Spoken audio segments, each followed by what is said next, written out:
Hello everyone, welcome back to another video. और आज की वीडियो में अपन बात करेंगे स्टोमेटा के बारे में। तो स्टोमेटा क्या होता है वो आपको डायग्राम में एनसीईआरटी का, तो आपको स्क्रीन पर एनसीईआरटी का डायग्राम दिख रहा होगा, तो उसी के बारे में आप डिस्कस करेंगे।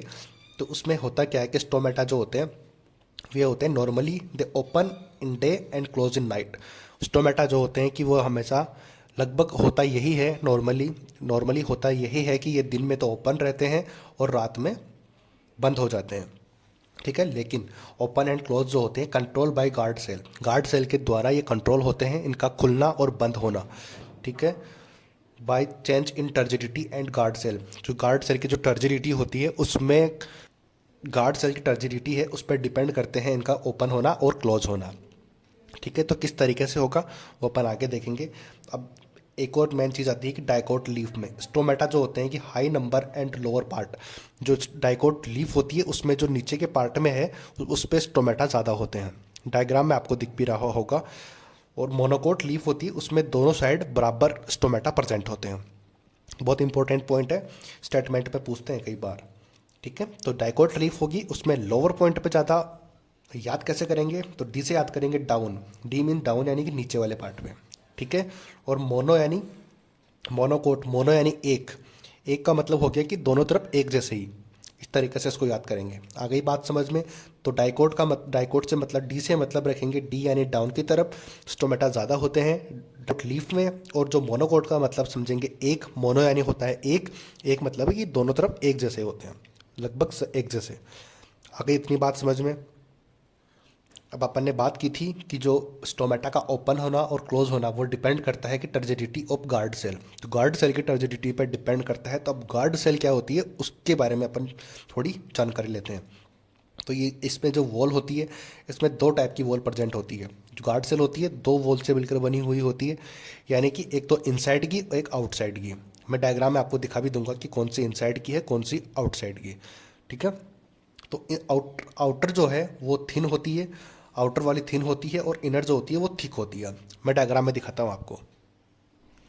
ये देखो, ये डायग्राम दिखा था आपको, अभी स्क्रीन पर आपको ये डायग्राम दिखा था। तो इसके अंदर अपन बात करते हैं कि ये जो दोनों आपको एक किडनी के शेप की स्ट्रक्चर दिख रही है, इन्हीं को बोलते हैं इन्हीं को बोलते हैं यही है गार्ड सेल। इन दोनों को बोलते हैं गार्ड सेल। और इन गार्ड सेल की जो आउटर में जो आउटर वॉल है वो थिन है, और अंदर वाली जो है वो थिक दिख रही होगी। डिफरेंस दिख रहा होगा आपको साफ साफ कि ये मोटी दिख रही है और ये पतली सी है। ठीक है, तो इसी में टर्जिडिटी, अगर आपको पता है कि अगर इसमें प्रेशर बढ़ेगा, अगर अंदर अपन कुछ पानी डाल दें, अज्यूम करो कि इसके अंदर अपन पानी डाल दें, तो सबसे पहले कौन सा वाला पार्ट ज़्यादा कर्व होगा, तो ये बाहर वाला होगा, क्योंकि इसके ऊपर जितना प्रेशर पड़ेगा तो ये थोड़ी मोटी होने की वजह से उस प्रेशर को एब्जॉर्ब कर लेगी, उसको थोड़ा सहन कर लेगी। बट यानी कि जितना प्रेशर ये सह सकती है उससे ज़्यादा प्रेशर, जितना प्रेशर ये सह सकती है उतना ये प्रेशर नहीं सह सकती।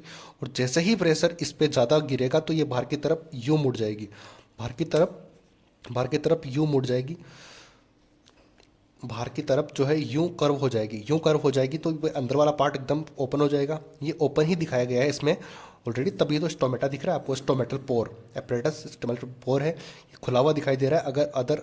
अगर ये बंद होता तो ये एकदम थोड़ा अंदर की तरफ होता, तो ये इतना बड़ा आपको पोर नहीं दिख रहा होता। आती है बात समझ में। तो जैसे ही इस पर प्रेशर कम होगा तो ये बाहर वाली जो स्ट्रक्चर है वो अंदर की तरफ आ जाएगी, अंदर की तरफ आएगी तो ये जो है इतनी कर्व नहीं होके थोड़ी कम कर्व होगी, तो वो स्टोमेटा क्लोज हो जाएंगे। और अगर जैसे ही टर्जिडिटी इन दोनों में बढ़ेगी, थोड़ा ये इसको इधर खींचेगी, ये इसको इधर खींचेगी, तो इस तरीके से ये पोर फिर से बन जाएगा, इससे स्टोमेटा ओपन हो जाएंगे। इस स्ट्रक्चर में है इस स्ट्रक्चर में माइक्रोफाइब्रिल्स प्रेजेंट होते हैं इस टाइप से।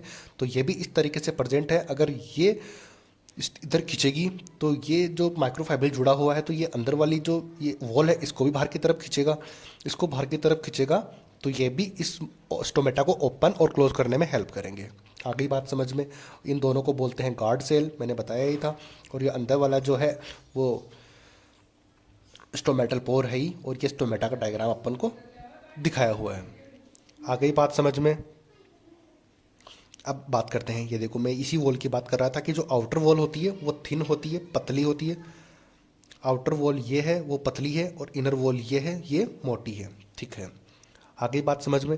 अब है माइक्रोफाइब्रिल्स प्रेजेंट होते हैं। माइक्रोफाइब्रिल्स प्रेजेंट होते हैं, ये रेडियली अरेंज होते हैं। रेडियली अरेंज बताया था ना मैंने, इस तरीके से रेडियली अरेंज है, यूं अरेंज नहीं है।